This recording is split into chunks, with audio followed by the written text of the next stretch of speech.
Welcome back into the Sports Source. This segment brought to you by our friends at El Chico over on Cedar Lane, right off Merchants Drive. Stop by and support Girish Desai, manager there, and El Chico in the Real Men Wear Pink breast cancer campaign. You can enter their raffles. They're giving away great items all throughout the month of October at El Chico. And get your phone. It's only going to be up there quickly. Get your phone. Shoot the QR code. Quickly, because that'll give you information about the Real Men Wear Pink golf tournament Friday, October 14th at Iguani Farms. Chuck pumped up when I said golf. There you go. So snap the photo and you can get more information, or you can just look it up online. That's another way of doing it if you're old-fashioned like me and you don't like QR codes. El Chico, get out and see them on Cedar Lane.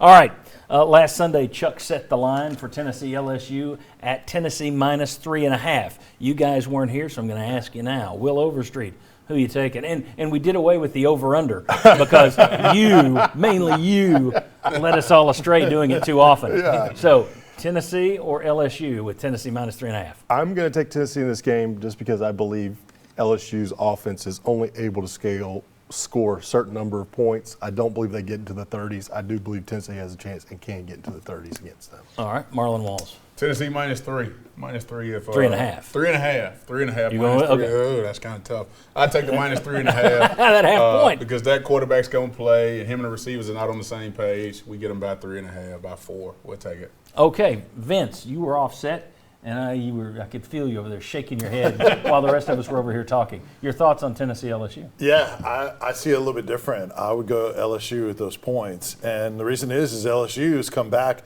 13 points against Mississippi State with a banged-up Jaden Daniels. He still led them from behind. They ran away from Mississippi State. And then they were down 17-0 to Auburn. That was on the road. It's Auburn. I get that.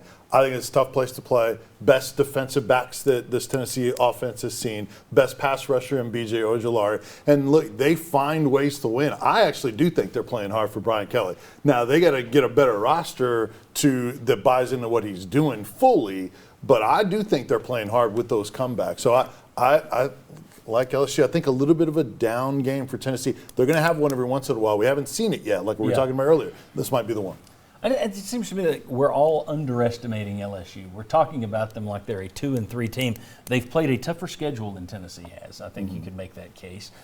And they're, again, 2 points from being 5-0. It's a hard game to read. I'm like these guys in thinking Tennessee's offense is going to be too much for them. At the same time, this league, all those teams are going to take losses. Losing at LSU would be one that would make sense. Chuck, any keys to the game that you're going to be watching? Well, I mean, LSU may actually be a 3 or 4 point favorite. I mean, we'll have to see. I saw this morning it was Tennessee minus 4.5. Minus 4.5, wow. because I saw an earlier line, so that's good to know. Look, I think the open date came at the absolute perfect time. Mm-hmm. I think you come back from that, you have your best week of practice you've had. Forget about the next game on the schedule. This is the business trip. Let's get ready to go down there. We know that we can take control of this game. Let's go play our best football game. We'll be home at 9 o'clock Saturday night. Let's just go take care of business. Let me just say this real quick. I think Tennessee's the third best team in the SEC. Doesn't mean that you always beat everyone that's below you. Right, That's the only reason I see it that way. Exactly. That's what we were talking about earlier. Right. It's every team's a range. Right. That's the thing. LSU plus 5 in turnovers on the year. Now, Tennessee's plus 3. They forced 8 and lost 5 through 4 games. LSU plus 5, they have forced 12 turnovers in 5 games. That's the key. They forced a lot of turnovers. They've turned it over 7 times, a lot of fumbles. Mm-hmm. But to turn somebody over 12 times in 5 games, that's an aggressive defense. That's pretty good. It is, but the one thing you can count on is you've got Hendon Hooker on the other side, and he doesn't make a lot of mistakes throwing the ball. Now, he had fumbles at times, and that's where the pressure could get you and could cause you issues. But we have to say the tape has shown us. He knows not to turn the ball over, and is good at keeping it out of trouble. One other quick key, you're probably going to have to play better in the fourth quarter, right? Yep. You've only outscored opponents 31-28 so far this season, and I think this is the type of game, whether you're ahead or behind, you're going to have to play better in the fourth quarter than you have against tough. Marlon, very quickly, Jaden Daniels, his worst night was last night as a passer. He was completing about 70% of his passes on the year so far.